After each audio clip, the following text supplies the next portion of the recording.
what's up guys, gimana kabar kalian hari ini? Semoga sehat selalu dan dimudahkan rezekinya selalu. Pada video kali ini Mimin mau menceritakan sebuah film yang sangat keren nih guys. Ya, film ini singkatnya mengisahkan seorang bodyguard level atas atau sering disebut triple A bernama Bryce yang mengawal pembunuh kelas kakap untuk menjadi saksi kekejaman seorang presiden. Penasaran dengan kisah selanjutnya? Yuklah kita masuk ke film The Hitman Bodyguard Semongko. Film dimulai dengan seorang bodyguard VIP yang bekerja mengawal orang-orang penting dan bos kaya raya. Ia bernama Michael Bryce. Di hari itu ia sedang mengawal kliennya yang bernama Takeshi Kurosawa.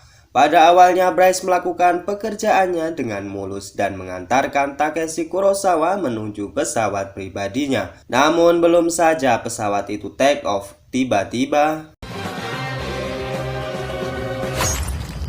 Bryce langsung shock dengan kejadian itu, karena selama ini ia belum pernah satupun gagal dalam mengawal kliennya. Ya, itu semua karena prestasinya selama ini dan gelar kehormatannya sebagai bodyguard paling tinggi, yaitu Triple A. Scene kemudian berlanjut ke 2 tahun kemudian. Bryce yang reputasinya ternodai pada akhirnya sekarang hanya bisa mengawal kliennya sekelas menengah atau kelas ekonomi dan bisnis saja. Di sini kita juga diperlihatkan sosok Bryce yang memang memiliki skill mantan bodyguard paling tinggi, yaitu Triple A, yang dengan mudah menangani ancaman-ancaman orang-orang yang akan membunuh kliennya. Scene kemudian memperlihatkan seorang presiden negara Belarusia yang bernama Dukovich. Ia terkenal sangat kejam dan bengis. Di hari itu ia menemui seorang ilmuwan yang bernama Asimov. Dukovich mengatakan bahwa ia memiliki cukup bukti untuk menyatakan bahwa Asimov telah mengkhianatinya, dan kemudian Dukovich dengan santainya mengendor anak dan istri Asimov saat itu juga. Beberapa lama kemudian, Asimov dibawa ke majelis pengadilan kota Den Haag untuk bersaksi atas kejahatan serta kebengisan Dukovich selama ini. Namun dimanapun berada, hukum adalah hasil dari pikiran dan bukti-bukti yang ada. Alhasil Asimov kalah dalam persidangan tersebut. Sebagai negara yang demokrasi, sebenarnya sudah banyak warga yang ingin bersaksi atas kejahatan yang dilakukan Dukovich. Namun sama halnya dengan Asimov, mereka tumpul akan bukti-bukti. Dan selain itu banyak anak buah Dukovich yang membantai mereka sebelum suara mereka diutarakan di meja pengadilan. Para Interpol kemudian memiliki sebuah cara di mana mereka menyuruh seorang pembunuh bayaran yang sangat profesional untuk menjadi saksi atas kejahatan Dukovich. Ia bernama Darius Kinke. Kinke sebenarnya menolak permintaan Interpol. Namun karena ia diancam bahwa istrinya akan ditahan, akhirnya ia menyanggupi permintaan Interpol. Dalam misi mengawal Kinke menuju majelis pengadilan kriminal internasional, Interpol menugaskan pasukan khusus terlatih dengan senjata lengkap yang dipimpin oleh agen Russell. Namun belum lama mereka menaiki mobil, iring-iringan tersebut diserang oleh para anak buah Dukovich.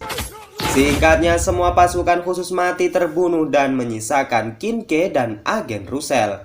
Setelah kejadian itu kita diperlihatkan aksi dari Kinke yang dengan santai tapi barbar menghabisi semua anak buah Dukovich seorang diri. Ingat, seorang diri.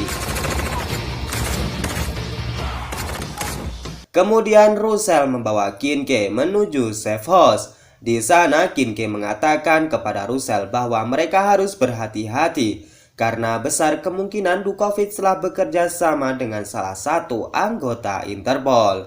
Mendengar tuturan Kinke, Russell kemudian menghubungi orang kepercayaannya yang tak lain adalah mantan pacarnya. Ia adalah Bryce. Russell meminta Bryce untuk mengawal Kinke agar sampai ke pengadilan kriminal internasional dengan selamat.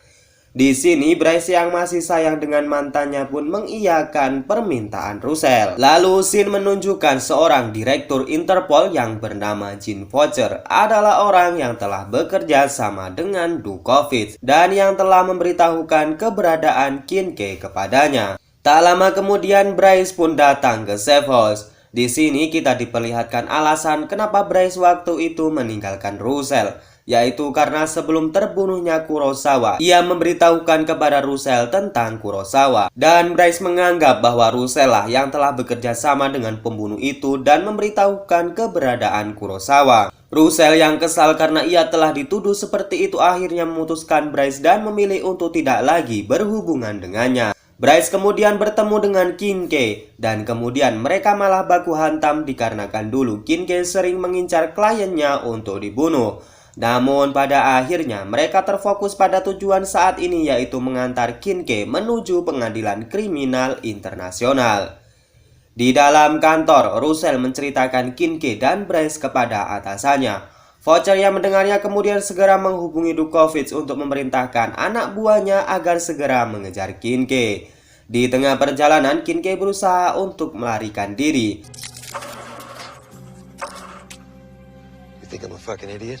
Namun mereka dikejutkan dengan beberapa anak buah Dukovic yang tiba-tiba menembaki mereka. Namun pada akhirnya seorang bodyguard level atas dan pembunuh bayaran level jahanam berhasil membunuh semua cacing-cacing kermi suruhan Dukovic.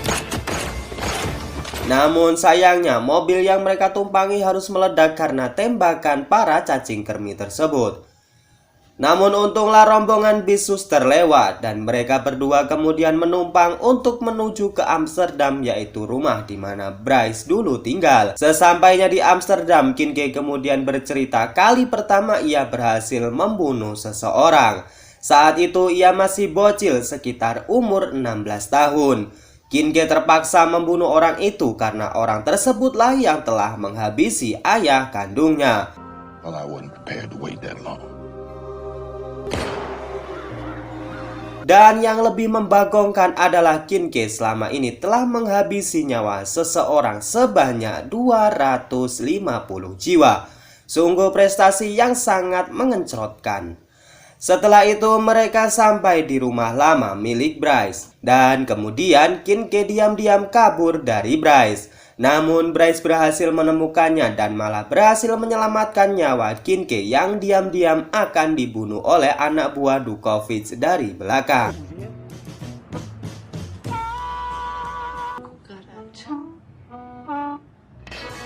Mereka pun akhirnya bertemu kembali. Dan di sini Bryce yang bercerita tentang masalah Russell dan Kurosawa. Kincaid pun terbahak-bahak.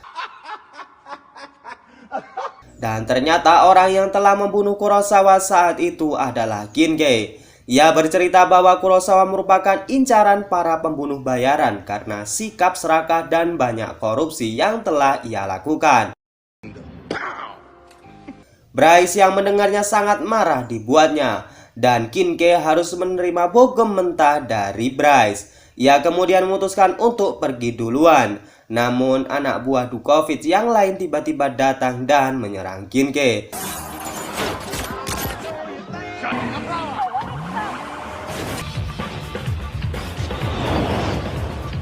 Dan kemudian Bryce pun terpaksa membantunya. Akhirnya Kincaid berhasil kabur sedangkan Bryce berhasil ditangkap oleh para cacing kermi Dukovic.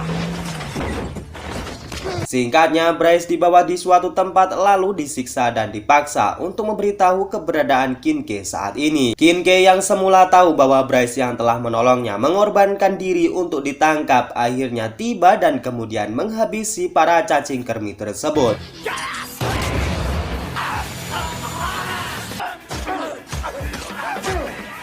Singkatnya, mereka kemudian melanjutkan perjalanan menuju ke pengadilan internasional Den Haag. Dan di sini Bryce menceritakan kepada Kincaid awal mula ia bertemu dengan Russell.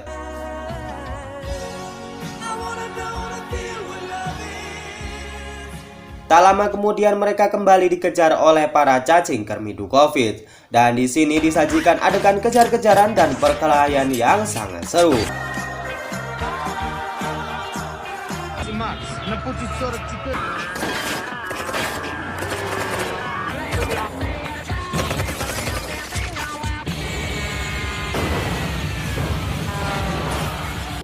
Setelah mereka berhasil menghabisi cacing-cacing kermit tersebut, akhirnya mereka sampai di pengadilan internasional tepat waktu.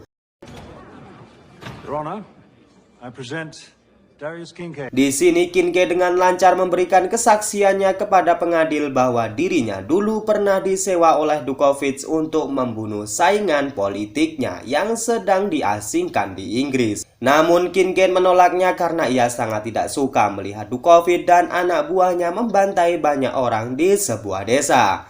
Kincaid juga memberikan foto-foto bukti kekejaman yang dilakukan oleh Dukovic. Semua orang tercengang dan syok melihat kesaksian Kincaid. Begitu juga dengan Dukovic yang sekarang tidak bisa melakukan apa-apa lagi. Akhirnya merasa dirinya sudah kalah, Dukovic menyuruh anak buahnya untuk menyerang gedung pengadilan dengan sebuah bom yang dimasukkan ke dalam truk kontainer.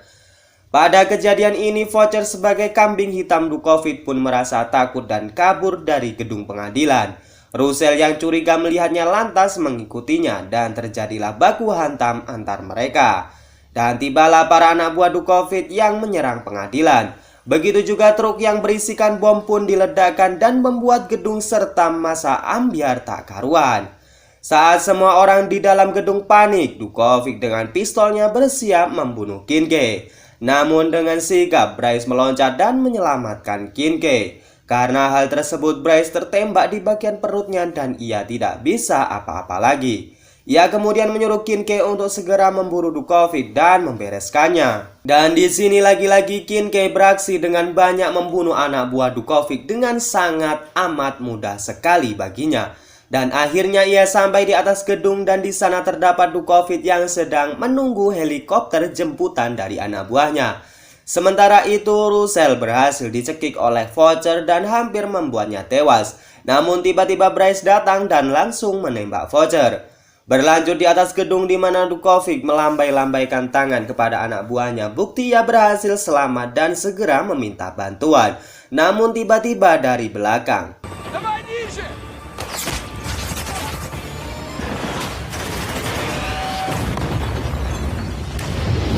sekarang tinggallah Kincaid dan Dukovic yang saling berhadap-hadapan. Kincaid kemudian menembak kaki Dukovic dan menyudutkannya di pojok gedung. Kincaid kemudian menjelaskan kepada Dukovic bahwa ia hanya mau membalaskan dendam Bryce, bodyguard level AAA. Dan itu artinya ia hanya mau menembak Dukovic dengan satu tembakan dan selebihnya.